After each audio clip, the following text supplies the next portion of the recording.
नमस्कार, माझे नाव रमाशंकर शिंदे. मी महर्षी कर्वे स्त्री शिक्षण संस्थेचे महिला श्रम हायस्कूल कर्वेनगर पुणे येथे 6वी मध्ये शिकत आहे. मी आज मनाचे श्लोक या स्पर्धेअंतर्गत श्लोक क्रमांक 73 वर बोलत आहे. देहदंडनेचे महादुःख आहे, महादुःख ते नाम घेता नर आहे. सदा शिवचिंतित असे देवदेवा, प्रभाते मनी रामचिंतित जावा. आपले ध्येय म्हणजेच आपला राग, प्रभाते मनी रामचिंतित जावा. प्रभात म्हणजे सकाळ, सकाळ तर रोजच होते. म्हणूनच रोज सकाळी आपला राम म्हणजेच आपले काम आपण कसे चांगले करू शकतो याचा विचार करावा व त्यानुसार दिवसभर काम करावे. या कामातून आपल्याला जो आनंद मिळतो म्हणजेच आपला राम आपल्याला भेटतो. सदा शिवचिंतित असे देवदेवा. हे समजवताना तुम्ही असं म्हणालात की समाजासाठी आपण जे समाजकार्य करतो ते आपण कसे चांगले करू शकतो याचा विचार करून करावे. याच्यावरून मला एक उत्तम उदाहरण आठवले. मी ज्या संस्थेत शाळेत शिकते ती म्हणजे महर्षी धोंडो केशव कर्वे यांनी स्थापन केलेली महर्षी कर्वे स्त्री शिक्षण संस्था.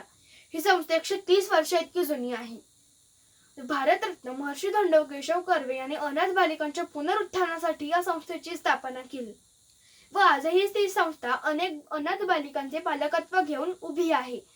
त्यांच्या या कार्याचा गौरव म्हणून त्यांना सरकारने भारतरत्न हा भारताचा सर्वोच्च नागरिक सन्मानही प्रदान केला आहे. त्यांच्यामुळेच आज आमच्या जीवनात शिक्षणारूपी राम आला आहे. अजून एक उत्तम उदाहरण म्हणजे पुण्यात चालू असलेली शाहीर हिंगे लोककला प्रबोधिनी. ही संस्था आचार्य शाहीर हेमंतराजे मावळे यांनी स्थापन केली आहे आणि ही संस्था 27 वर्षांपासून अगदी मोफत पोवाडा ही लोककला मुलांना शिकवत आहेत. आणि त्यांच्यामुळे संस्कृतीची बीज ही आमच्या मनात अगदी खोलवर रुतलेली आहेत, पेरलेली आहेत. त्यांच्या कार्याचा गौरव म्हणून महाराष्ट्र शासनाच्या लोकसाहित्य अकादमीच्या साहित्य अध्यक्षपदी त्यांची नेमणूक झाली आहे. आपल्या आसपास अनेक चांगली लोक असतात, ते खूप चांगली कामं करत असतात. हे समजून घेण्याची दृष्टी तुमच्यामुळेच मला मिळाली. तुम्ही या व्हिडिओत असं म्हणला होतात की अपयशाला पराभूत करणे जो कधीच थांबवत नाही, कष्ट करण्याची ऊर्जा ज्याची कधीच संपत नाही. यश नेहमी त्याचीच गाठ घेतं. म्हणूनच प्रत्येक क्षणातून आपण काहीतरी शिकत राहायचं असतं व त्याचा उपयोग इतरांसाठी करायचा असतो. तुमचे हे शब्द ऐकल्यावर मात्र मला तुमचेच प्रतिबिंब दिसते. तुम्हाला हे मनाचे श्लोकाचे व्हिडिओ करताना किती अडचणी आल्या असतील, पण तुम्ही या अपयशावर मात केली. तुमचा हा व्हिडिओ असतो 5 मिनिटांचा, पण त्यासाठी तुम्ही आठवडाभर मेहनत घेता. अखेर यशाने तुमची गाठ घेतलीत. तुम्ही ठेवलेली ही मनाचे श्लोकाची स्पर्धा आंतरशालेय नाही, जिल्हास्तरीय नाही, राज्यस्तरीय नाही तर राष्ट्रीय स्तराइतपतही पोहोचली आहे.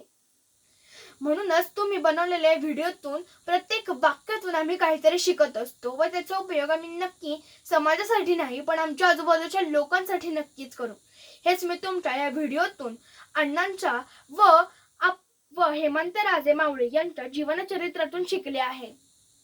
आणि हो, तुमचे हे मनाचे श्लोकाचे व्हिडिओ मी माझ्या मित्रमैत्रिणींना सुद्धा शेअर करते, नातेवाईकांना सुद्धा शेअर करते. म्हणूनच माझ्या मित्रमैत्रिणी सुद्धा या स्पर्धेत सहभाग घेणार आहेत. म्हणून तुमच्याप्रमाणे मीही म्हणेन, इतना तो हम कर ही सकते हैं. धन्यवाद.